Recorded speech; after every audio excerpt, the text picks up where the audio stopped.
Ils n'ont pas été oubliés, ils n'ont pas eu la place qu'ils méritent. N'empêche. Non, mais ça ne fait rien. Le problème, c'est que tout à l'heure, je disais que la formation fait partie de l'ADN de la société. Et enfin, en terminant, je disais que c'est participer aussi au développement du pays.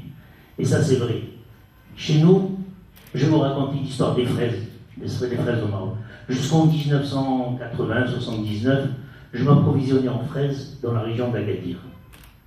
Puis Agadir, à cause des chaleurs qu'il faisait, etc., les agriculteurs ont abandonné la fraise. Et je me suis retrouvé sans fraise du jour au lendemain, sans confiture de fraises pour le Maroc. Il a fallu aller chercher. J'ai donc été chercher, avec mes équipes, nous avons été à Huelva pour importer de la fraise pour faire des confitures. Voilà où nous en étions.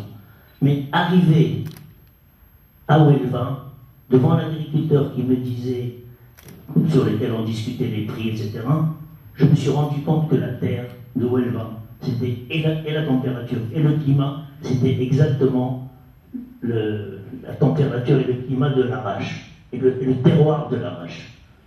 Donc je n'ai pas acheté de fraises en Espagne.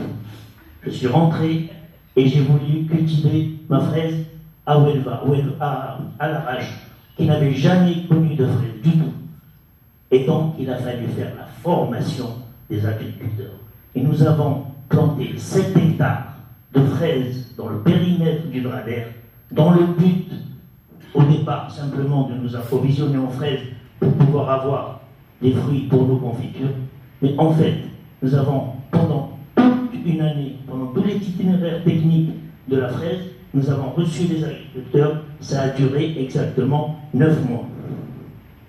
Mais après, nous avons eu de très bons résultats, et aujourd'hui, le périmètre du Drader est sur 4000 hectares, 3 à 4000 hectares, le 4e exportateur mondial de fraises. Voilà comment la formation participe au développement du pays. Merci.